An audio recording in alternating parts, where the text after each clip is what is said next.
नमस्कार, मी गीताली विनायक मंदाकिनी, मिळून सार्वजनी मासिकाचे मी संपादक आहे. मिळून सार्वजनी मासिकाने विद्याबाळ अध्यासन प्रकल्प 2 हातात घेतलाय. याला कारण असं आहे की 1975 साली युनोनी महिला वर्ष जाहीर केलं. त्याला पुढच्या वर्षी म्हणजे 2025 मध्ये 50 वर्ष होत. तर या 50 वर्षामध्ये सुवर्ण महोत्सवी वाटचाल या महिला वर्षाची कशी झाली, विविध क्षेत्रावरती महिला चळवळीचा काही प्रभाव झाला का, व्यक्तींवर काही प्रभाव झाला का, हे सगळं आपल्याला समजून घ्यायचं आहे. आणि त्यासाठी स्त्री चळवळ आणि मी या विषयावरती आपण गप्पा मारतोय. आज आपल्याकडे सच्च्या हाडाच्या कार्यकर्त्या तमन्नाताई आलेल्या आहेत. नमस्कार तमन्नाताई. त्या मोठ्या लेखिका पण आहेत आणि काउन्सिलर पण आहेत. तर आता आपण समजून घेऊया की प्रवास कसा आहे तुमचा. तर पहिल्यांदा मला सांगा की तुम्हाला स्त्री चळवळ कधी भेटली का, कधी भेटलीच नाही म्हणजे स्त्री चळवळ अशी? नाही, माझा जो बॅकग्राऊंड होता त्याच्यामध्ये या चळवळी किंवा समाजकारण याच्याविषयी काहीच अवेअरनेस नसणारा माझा बॅकग्राऊंड होता. आणि त्यामध्ये पण जसं माझं शिक्षण झालं आणि वाचन वगैरे करायला लागले त्यावेळेस याची कुठेतरी ऐकत होते, वाचत होते, कळत होतं. काही काही व्याख्यानं होती तिथे जाऊन बसायचे. प्रत्यक्ष चळवळीला सुरुवात माझी वयाच्या 18व्या वर्षी झाली. तेव्हापासून मी माझ्या परीने जसं जमेल तसं मी स्त्री चळवळीसाठी काम केलं किंवा स्त्रियांसाठी काम केलं. तुम्ही पुण्यातल्याच? येस, जन्मापासून. येस. आणि मग बालपण म्हणजे शाळा वगैरे कुठली होती? पुण्यामध्येच बाबुराव सनस कन्या शाळा म्हणून आहे मंगळवार पेठेमध्ये. तिथं माझं 10वी शिक्षण झालं. आबासाहेब अत्रे विद्यालय आहे तिथे पुढचं शिक्षण घेतलं. आणि लग्नानंतर मग मी MSW आणि काउन्सिलिंगचे कोर्सेस आणि ते शिक्षण लग्नानंतर म्हणण्यापेक्षा 3 मुलं झाल्यानंतर. अरे बापरे. तेव्हा केलं. लग्न कसं काय जमलं? आमचं लव्ह मॅरेज. काय करत? त्यांचे ते प्रॉपर मोहळचे पुण्यामध्ये व्यवसायासाठी होते. ते सुरुवातीला मॅनेजर म्हणून काम केलेलं हॉटेल मॅनेजमेंटमध्ये. नंतर मग हळूहळू बिल्डिंग मटेरियल सप्लायचं त्यांनी काम सुरू केलं. 2014ला ते ब्रेन ट्युमरने गेले. म्हणजे त्यांच्या वयाच्या किती वर्षी साधारण? आणि मुलं केवढी होती? 49. आणि मुलं, मोठा मुलगा होता 18 वर्षाचा, छोटी मुलं होती 12-13 वर्ष. अरे बापरे. म्हणजे सगळं तुम्ही पुढे तिघांना वाढवलं. आणि ते वाढवत असताना तुम्हाला असं एक आपण म्हणतो ना सिंगल वुमन, असा काही कधी प्रॉब्लेम आला का? नाही, खूप आपल्या समाजामध्ये एकट्या महिलेने काम करायचं. ती किती सक्षम असेल, ती स्वतः कमवती असेल, नोकरी करणारी असेल, मोठ्या पदावर असेल, जरी सगळं काही असेल तरी स्त्री म्हणून तिला जे काही भोगावं लागतं त्यातल्या त्यात सिंगल वुमन म्हणून जे काही भोगावं लागतं असे काही प्रसंग आलेच माझ्या. त्यांच्या जातीच्या संदर्भातील असतील किंवा बाहेर समाजामध्ये काम करताना असतील असे प्रसंग आले. तुम्ही तर जातीच्या संदर्भात म्हणताय आणि तुमचं पुस्तक पण आहे. म्हणजे असा एक समज असतो की मुसलमान, ख्रिश्चन यांच्यामध्ये जाती नाही, जाती फक्त हिंदूंमध्येच आहे. तर तुमच्या त्या पुस्तकात आहे ना बलुतेदार आणि एकूण सगळ्या याच्यामध्ये. तर तसं तुमचं जेव्हा लग्न झालं ते आंतरजातीय होतं का ते? नाही, मुस्लिम. आणि जातही म्हणजे काय अंतर्गत जात मानली तरी ओपन मध्ये ते ओपन मी ओपन, पण असं काही ठरवून नव्हतं झालं. पण ते योगायोगाने भेटले, मग ते मैत्री, प्रेम आणि लग्न. आणि मग मुलांच्या बाबतीत असं कधी मुलांना अनुभव आला का की म्हणजे विशेषतः आपण जात सोडू धर्माविषयी बोलू की धर्माच्या संदर्भामध्ये आता एकूण 10 वर्ष जे वातावरण आहे ते तर आहेच, पण त्याच्या आधीपासून आणि इव्हन आता म्हणजे असा तुम्हाला काही बदल जाणवतो का की अरे 10 वर्षापूर्वी ही गोष्ट नव्हती पण आता मात्र हे जाणवायला लागलं, असं काही घडलंय का? धर्माच्या बाबतीत तुम्ही म्हणाल ताई तर प्रत्येक मुसलमानाला धर्माच्या बाबतीमध्ये वाईट अनुभव आलेलाच आहे. व्यक्ती शोधावी लागेल की कोणाला नाही आला. असे चांगले असं असतील तर आनंदच, पण मला वाटत नाही. मग ते शाळेच्या लेवलवर असेल, समाजामध्ये असेल, कामाच्या ठिकाणी असेल किंवा आणखी व्यवसाय वगैरे करताना, पण मुसलमान म्हणून वेगळी वागणूक किंवा वेगळी वागणूक 10 वर्षापूर्वी जी मिळत होती ती थोडीशी वेगळी वागणूक होतीच, नाही असं नाही. पण या 10 वर्षामध्ये तिरस्कारणीय वागणूक मिळत. हे मुसलमान म्हणजे वाईट असतात, काहीतरी राक्षसी असतात किंवा फार काही नुकसान करणारे किंवा ते या जगात नाही कुठलं तरी अवतरलेले, असं अशी खूप सारी उदाहरणं मिळतील किंवा असे अनुभव खूप आले. पण त्याच्या पूर्वी सुद्धा जेव्हा या 10 वर्षाच्या आधी बऱ्याच ठिकाणी शाळेत असताना सुद्धा प्रत्येक विद्यार्थ्याला, मुस्लिम विद्यार्थ्याला ते सहन करावं लागतं शाळेमध्ये. असे अनेक अनुभव आले. त्यापूर्वी घरं घेताना सुद्धा मला खूप वाईट अनुभव आले. इव्हन आता सुद्धा आहे. आता सुद्धा माझे झालेले व्यवहार मोडलेले आहेत. म्हणजे अगदी बघायला येते, मग मी आता पोहोचले कुठे, तुमचं नाव काय, हा आता नाचला मी नका ना, तुम्ही येऊ नका, तुम्ही आम्हाला डायरेक्ट म्हणतात. हो डायरेक्ट. हे डायरेक्ट म्हणणं 10 वर्षात झालं का? 10 वर्षाआधी होतं आणि आताही आहे. पण त्याच्या आधी सुद्धा डायरेक्ट होतं का? की म्हणजे मुसलमान आहात म्हणू नको का, आडवळणाने काहीतरी जरा सांगतो, डायरेक्ट सांगतो, डायरेक्ट सांगणं किंवा कोण आहे तुम्ही, मुसलमान का, बघू नंतर सांगतो, असंही झालं. आणि मुलांना मग याचा किती त्रास होतो? किंवा माझी मुलं तिन्हीचे तिन्ही हायली एज्युकेटेड आहेत. एक मेकॅनिकल इंजिनियर आहे, एक MBA आहे, एक MSc clinical nutrition and dietitian आहे. ते ज्या वातावरणामध्ये ते शिकले तोपर्यंत ते सगळं सुरू होतं. तिथे थोडेफार अनुभव त्यांना आले. पण जास्त दाहकता कधी व्हायला लागली, जेव्हा आम्ही घरं शोधायला लागलो किंवा मग ते मॉब लिंचिंग व्हायला लागलं. या 10 वर्षामध्ये त्यांना ते जाणवणं म्हणण्यापेक्षा घाबरली मुलं. म्हणजे अगदी मला सांगताना खरं म्हणजे फार खेद होतोय की 4 जूनच्या निकालाच्या आदल्या दिवशी 3 जूनला माझी मुलं, दोन्ही मोठी मुलं रात्रभर झोपली नाही की उद्या काय होणार.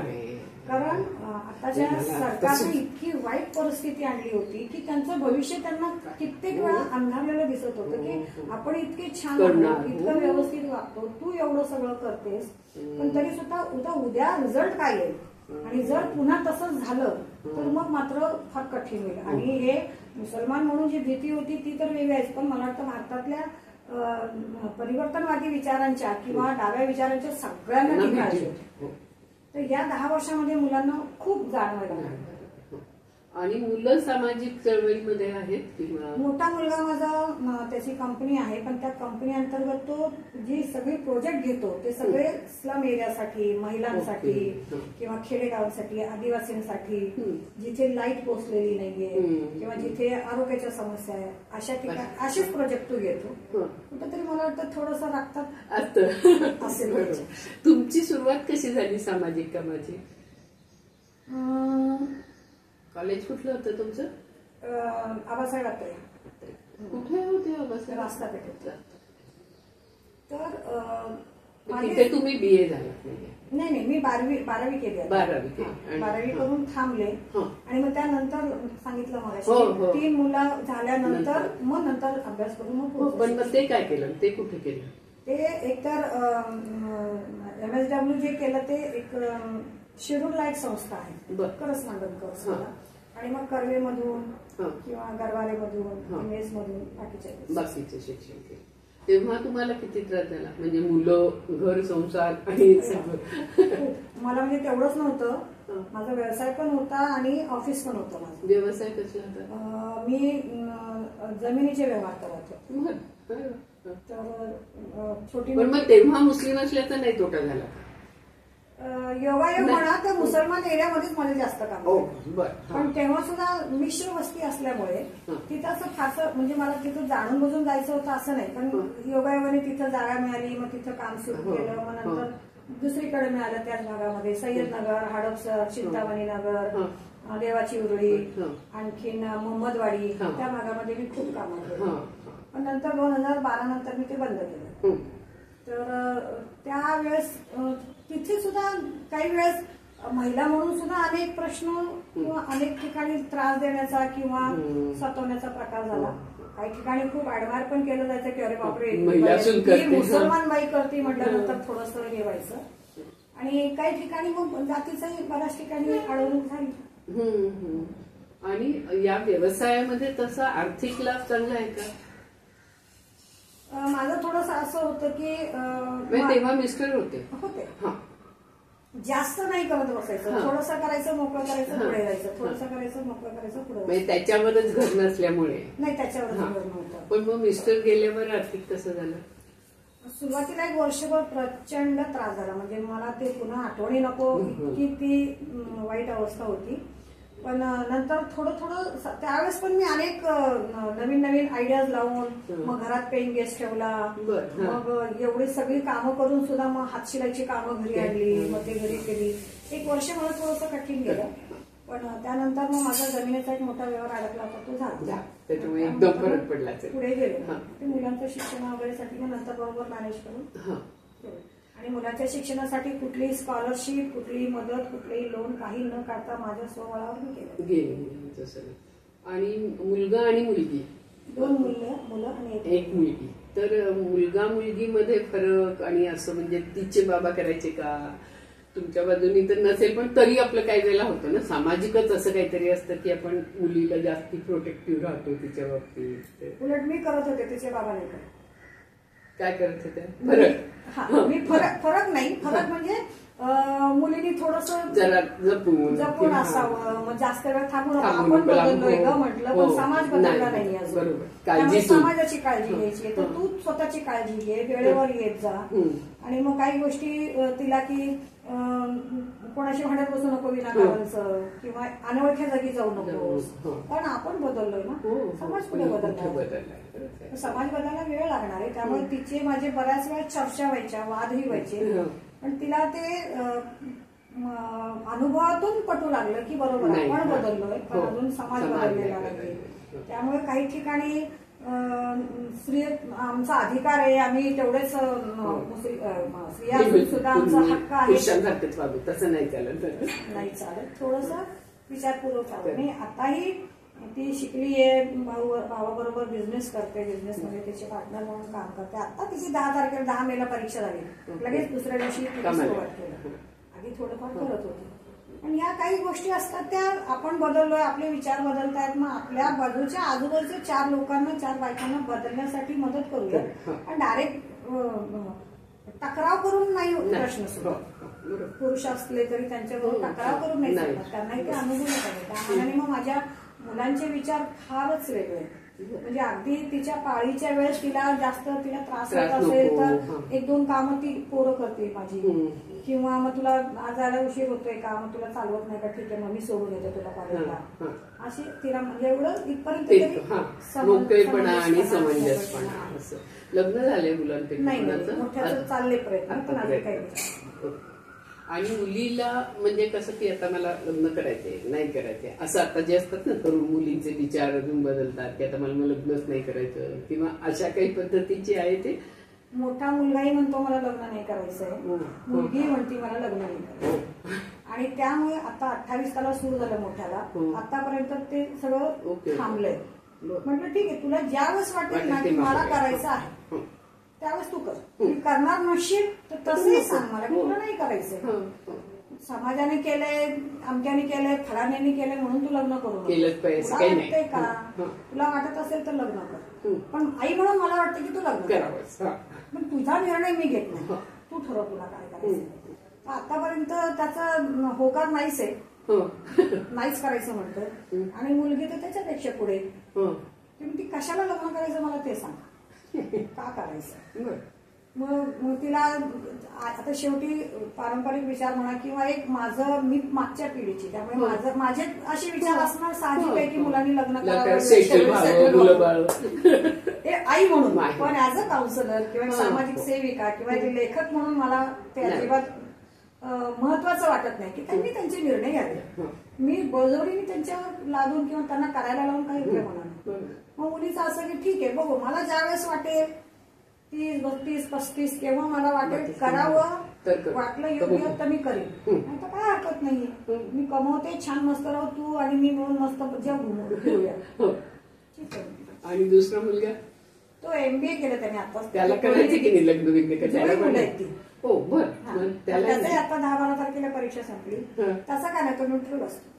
तू म्हणतेस काय करायचं, हो ठीक आहे. बर. कधी विचार निघाला की बघू ज्यावेळेस वेळ होईल तेव्हा बघू, आता कशाला विषय म्हणजे नाही म्हणत नाहीये, काय जे होईल ते बघूया, नंतर बघूया. आता मी त्याविषयी काही बोलत नाही, कारण त्याला माहितीये मोठ्या भावाचं झाल्याशिवाय, बहिणीचं झाल्याशिवाय माझा नंबर लागणार नाही, तोपर्यंत नको.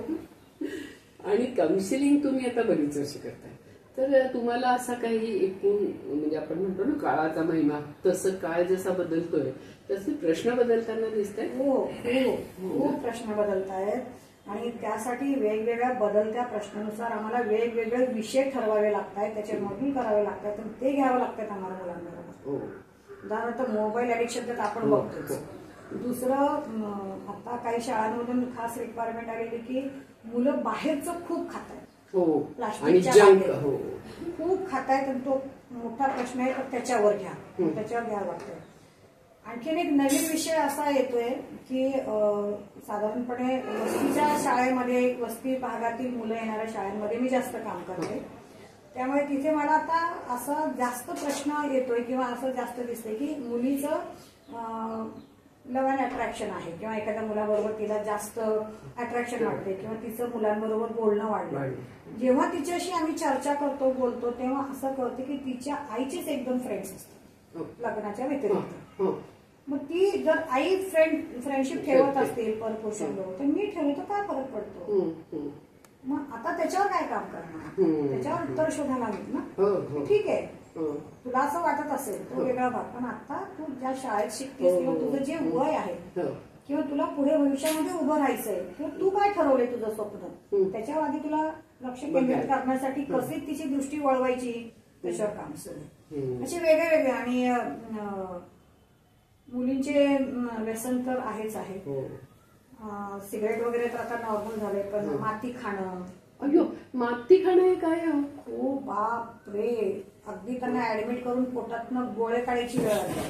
पण कशामुळे? म्हणजे काय मातीचे व्यसन लागतं? हो, माती अशी अगदी दुकानात मिळते, पाकिटे मिळतात मातीचे. अरे बापरे, मी मध्ये एकदा ऐकलं होतं, आता मी विसरले, पण मी केव्हा तरी ऐकलं होतं हे माती खाण्याविषयी. माती खातात, छान मस्त पैकी अगदी आनंद मजा घेऊन वाटून एकमेकीला माती खातात. आणि त्या माती खाण्याने तो एक मोठा प्रश्न आहे, कारण आतमध्ये ते सगळं गोळे होतात, पचन बिघडतं, खूप खूप असे खूप. पण ते माती खाऊन काय झिंग येते?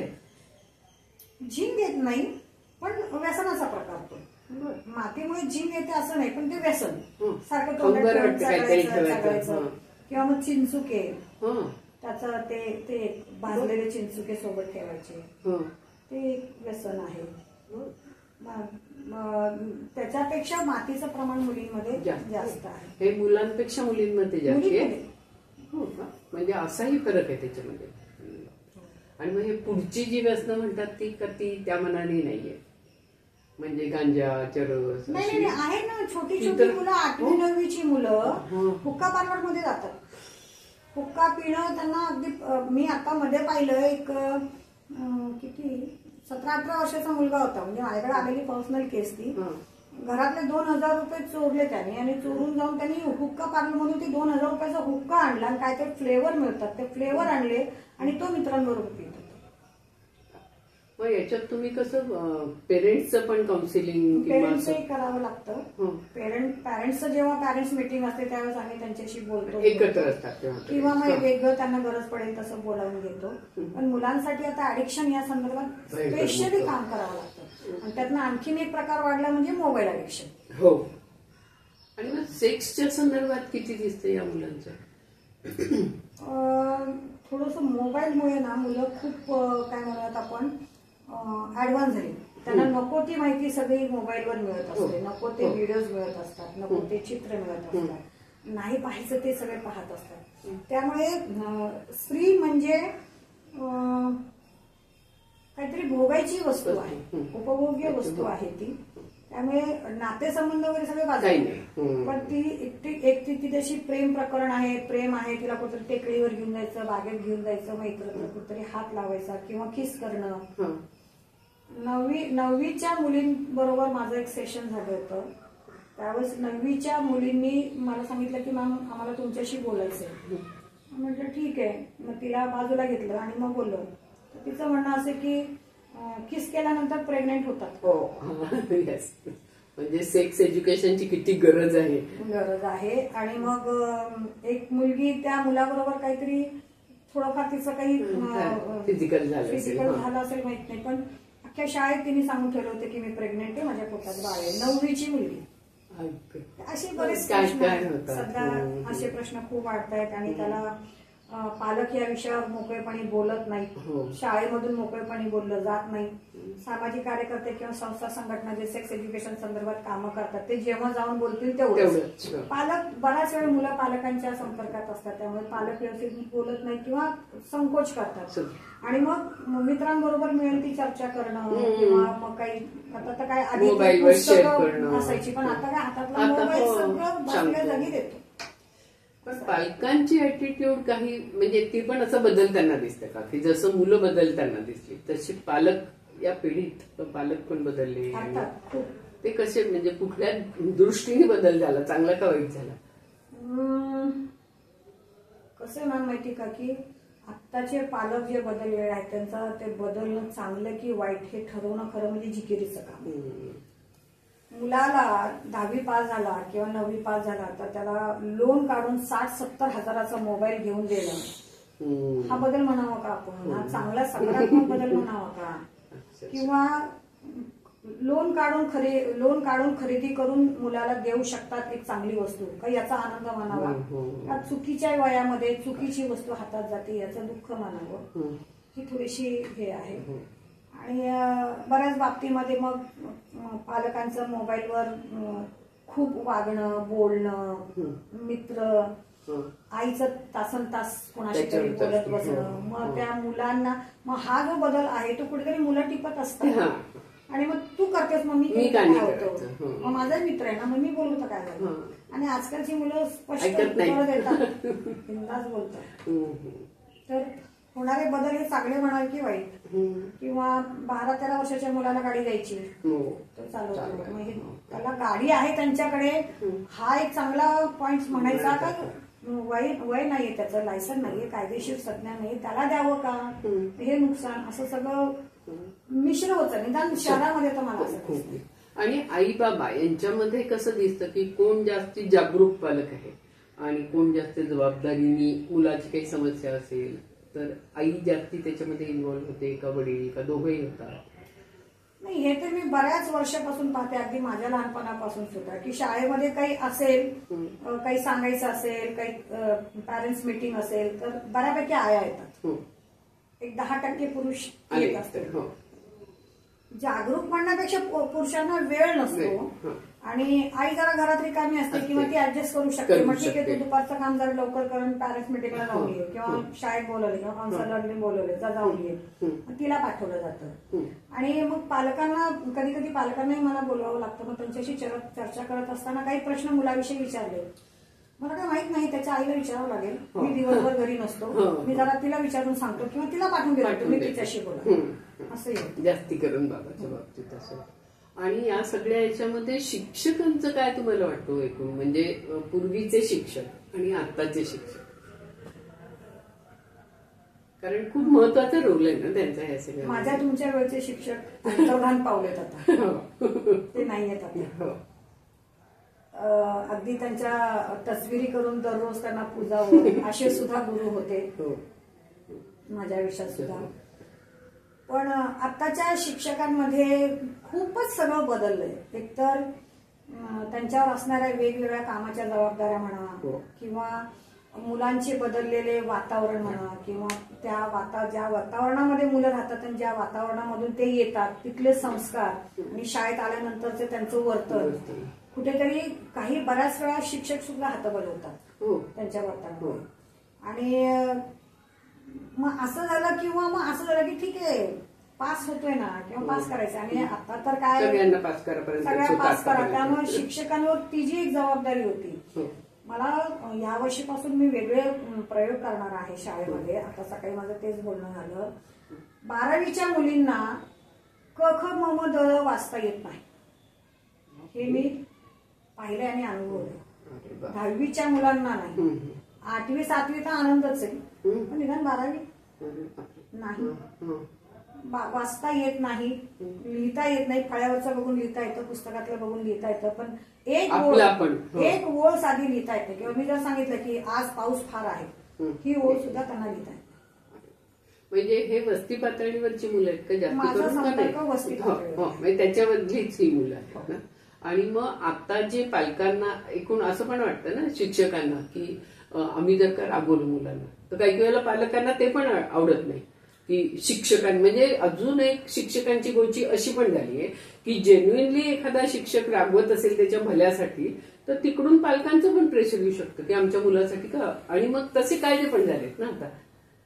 हा जो बदल आपण म्हणावा हा चांगला का वाईट हा पुन्हा प्रश्न आहे. कारण ठीक आहे, शिक्षकांनी एकेकाळी असं होतं की शिक्षक अगदी बेदम होईपर्यंत मुलांना फारच वाईट होतं. मी सुद्धा खूप मार खाल्ला शिक्षकांचा आणि तेवढीच लाडकी सुद्धा होते, कारण त्या धाकामुळे अभ्यासामध्ये लक्ष देता आलं. पण आज काय होतंय की त्या मुलांना भीती नाहीये, आणि जर त्या एखाद्या मुलाला पर्टिक्युलर मुलाला आईने सारखं शिक्षकांनी सारखं रागवलं, त्याची केस खूप वाढली, तू केस कापून ये, तू केस कापून ये, तू असा आहेस, तू तसा आहे, तू असं का वागतो, तू तसं वागतो का, तुझ्या घरचे लक्ष देत नाही का, असं जर सांगितलं मग आई भांडायला येते. नव्हते माझ्याकडे पैसे नाही केले, मग तेवढं केसाने काय आणले त्याचं, मग राहू दे की तुम्ही कशाला त्याला एवढं बोलताय, त्याला शाळेतूनच का परत पाठवलं तुम्ही, किंवा मारलं, किंवा मार्क कमी पडले, तुम्ही शिकवतच नाही, माझ्या मुलाकडे लक्ष देत नाही, मग मारायचं नाही, रागवायचं नाही, अभ्यास का केला असं विचारायचं नाही, शाळेतनं बाहेर काढायचं नाही, पण पास व्हायला पाहिजे. मग शेवटी काय टिक मार्क वर करा, पास करा, पुढे सरका. आणि त्याचा परिणाम असा की त्या मुलांना लिहिता वाचता येत नाही, गणित येत नाही. कित्येक मुलांना ताई मी पाहिलंय की कुठला महिना चालू आहे रे, येत नाही, किंवा तारीख कुठली आज, मग आजच्या 15 दिवसापूर्वी कुठली तारीख होती, नाही, आता फार मोठा प्रश्न झाला 15 दिवसापूर्वी तारीख, पण आज महिना दिवस कुठला आहे, तारीख काय आहे आज, कुठला महिना, वर्ष कुठलं चालू आहे, एवढं सुद्धा येत नाही. मग त्यानंतर मग ते पंतप्रधान कोण आहे, मग ते गृहमंत्री कोण आहे, हा तर सगळा वाटत्याकडच. आणि घरी कसं की काही शिकलेलं नसतात, आईला वडिलांना काही शिकलेलं नसतात, संध्याकाळी बाप येणार, तो कामावरनं थकून भागून यायला असणार. बऱ्याच पालकांची मुलं, बरेच पालक व्यसनाधीन असतात, ते मग बाप येताना डोलत येतो, मग आई दिवसभर काम करून वैतागलेली असते, ती सारखी कावत असते, मुलांवर ओरडत असते. तिला असं वाटतं आला ना शाळेत जाऊन, हा ठीक आहे, झोप, काय पाहिजे, ठीक आहे, आज नाही जमलं तर उद्या देते, पण ठीक आहे चालू. मी बऱ्याच वेळा शाळेमध्ये, आम्ही आमचे सगळे काउन्सिलर आमचा ग्रुप आहे, आम्ही शाळेमध्ये सांगतो की आम्हाला पालकांशी बोलायचं, 10 वेळा फोन करून सुद्धा पालक येत नाही. आणि आता हे तर कष्टकरी पालक, त्याच्यामुळे अजून काउन्सिलिंग कडनं आता तुमच्या लिखाणाकडे जाऊया.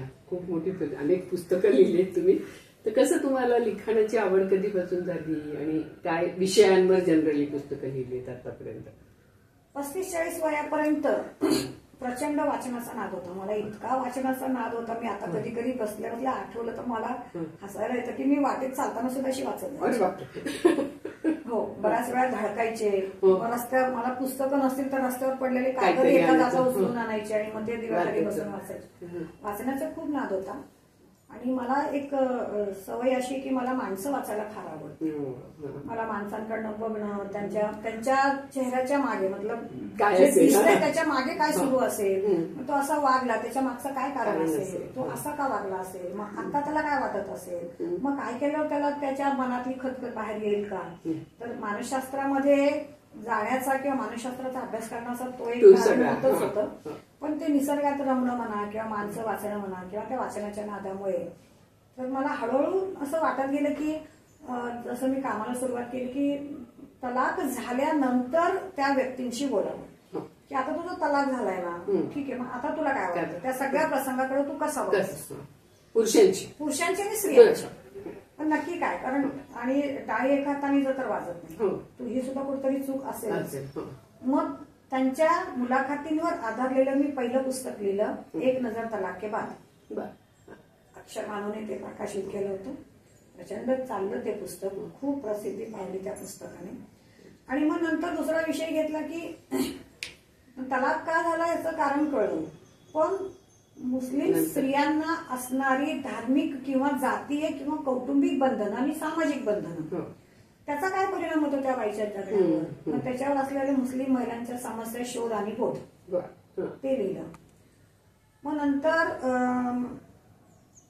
रिवायत म्हणून एक लिहिलं. म्हणजे रिवायत यासाठी की मला माझ्या कामामध्ये फिरत असताना, सोशल वर्क करत असताना किंवा वाचन करत असताना अशी खूप माणसं भेटली. रिवायतचा अर्थ काय? परंपरा. तर अशी खूप माणसं भेटली की ती जातीने मुसलमान आहेत, पण सगळं हिंदू पद्धतीचं सगळं त्यांना माहितीये. जसं की हपबर नुरुबाई बर ते कीर्तनकार आहेत. कीर्तन, हो. पंढरीच्या वारीला जातात. विठ्ठलाची त्यांची ती सकाळची पूजा असते, मी नाव हो. विसरले काय म्हणतात हो. त्याला, सकाळी पहाटे पूजा होते ना. काकड आरती वगैरे. हा, तर ते त्यांच्या घरनं सगळे जातात तिथे बर, हा. आणि प्रसाद म्हणून घरून शिरकुर्मा करून घेऊन जातात बर. असे म्हणा. किंवा पवन नाईकला तुम्ही ओळखत हो, असाल, हो. सुफी संगीत आहे, सुफी गायक आहे. हा. तेव्हा मी पहिला त्यांचा कार्यक्रम पाहिला होता. हं. त्यावेळेस स्टेजवर गांधी भवनला मी त्यांचा कार्यक्रम पाहिला, तर सगळे असे ते टोप्या गेले. तुर्की हं. तुमानी हं. आणि मग ते सगळे बसलेले, मग ते नात अल्हम्दुलिल्लाह वगैरे सगळं. हं. मी म्हटलं वा वा, मुसलमान किती छान आहे, ते सगळे मुसलमान किती संगीताचं. आणि नंतर मी त्यांना भेटल्यावर कळत त्यातला एकही मुसलमान नव्हता. ओहो. मला तो शॉकच होता, म्हणजे हं. सुखद शॉक होता. हो, बरोबर. आणि मग त्यांना मी घेतलं. मग त्यावेळेस मी ठरवलं की नाही, या सगळ्यांवर लिहिलं पाहिजे. मग असे 12-15 अशी लोक मी पाहिली हो. आणि मग अशी 12-15 लोक लिहून त्यांच्यावर मी ते रिवायत लिहिलं. आणि एक मुसलमान म्हणून पण पुस्तक लिहिलं हो, होतं तुम्ही? मुसलमान हा. अशी मी 12 पुस्तकं झाली माझी. हो. आता 13वं माझ्या हातात आहे. ते कुठलं करताय? आता मी जे लिहिते त्याचं नाव मी असा विचार केला की मौसिकी और मुसलमान. काय आणि मुसलमान? मौसिकी मौसिकी म्हणजे संगीत आणि मुसलमान. मौसिकी का? हा, बरं. मौसिकी. हा उर्दू शब्द आहे. उर्दू शब्द आहे. बर. तर अगदी पुस्तकं सगळी मराठीत आहेत. हो, हा. सगळी पुस्तकं मराठी. हा. तर त्याच्यामध्ये अगदी 1000 वर्ष मुसलमानांनी राज्य केलं भारतावर.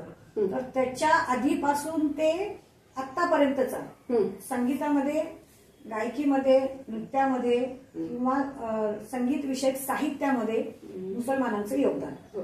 त्याच्यावर पुस्तक लिहिते. ओके. आणि तुम्हाला पुरस्कार बरेच मिळाले. आत्ताच मसापचा मिळालाय, त्याच्यामुळे दिलचे अभिनंदन. आणि आता असे खूप तुम्ही पुस्तकं लिहित राहा, पुरस्कार मिळवत राहा आणि छान छान जाऊ दे पुढचं आयुष्य. मनापासून धन्यवाद. खूप छान वाटलं गप्पा मारल्या. थँक्यू.